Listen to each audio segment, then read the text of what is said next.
వీరుడు అల్లూరి సీతారామరాజు గారి యొక్క 127వ జయంతి సందర్భంగా ఈరోజు క్షత్రియ సేవా సమితి ఆధ్వర్యంలో పెద్దలందరూ కూడా ట్యాంక్ బండ్ మీద ఉత్సవాన్ని నిర్వహించడం మాకందరికీ చాలా సంతోషదాయకం.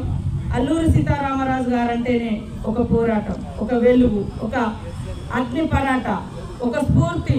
మరి ఆ రోజులలో అడవులలో జీవించేటువంటి వాళ్ళ కోసం ఏదో తన కుటుంబమో తన కులమో తన ఇదని కాకుండా ఎక్కడైతే అణచబడుతున్నారో ఆదిమ జాతి బిడ్డల హక్కుల కోసం బ్రిటిష్ వారికి వ్యతిరేకంగా పోరాడి మరి హక్కులను కాపాడుతూ ఈ క్రమంలో కనుమూసినటువంటి మహనీయుడు అమరజీవి అల్లూరి సీతారామరావు గారి యొక్క ఆశయాలను ఎప్పుడు కూడా మేము గుర్తుపెట్టుకొని మరి భవిష్యత్ తరాలకు అందిస్తామని తెలియజేస్తూ ఖచ్చితంగా పార్లమెంట్లో కూడా ఈ యొక్క తెలుగు ప్రాంతాల నుంచి వచ్చినటువంటి మహనీయుడు మన్యం వీరుడుగా పేరుగాంచినటువంటి అల్లూరి సీతారామరాజు గారి యొక్క విగ్రహాన్ని ప్రతిష్ఠింప చేయాలని కూడా ఈ సందర్భంగా కేంద్ర ప్రభుత్వాన్ని కోరుతా ఉన్నాము.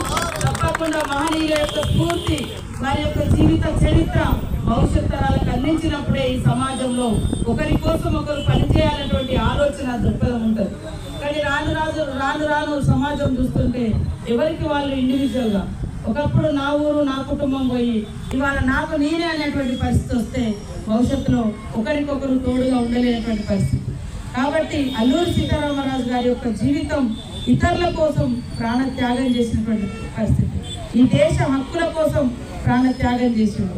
తన కోసం కాదు, తనను నమ్మినటువంటి ప్రజల కోసం త్యాగం చేసినటువంటి మహనీయుడు అల్లూరి సీతారామరాజు గారు.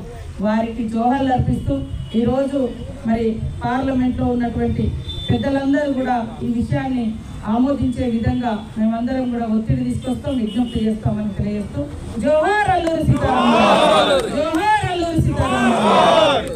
మన్యం వీరుడు అల్లూరి సీతారామరాజు గారికి, మన్యం వీరుడు అల్లూరి సీతారామరాజు గారికి.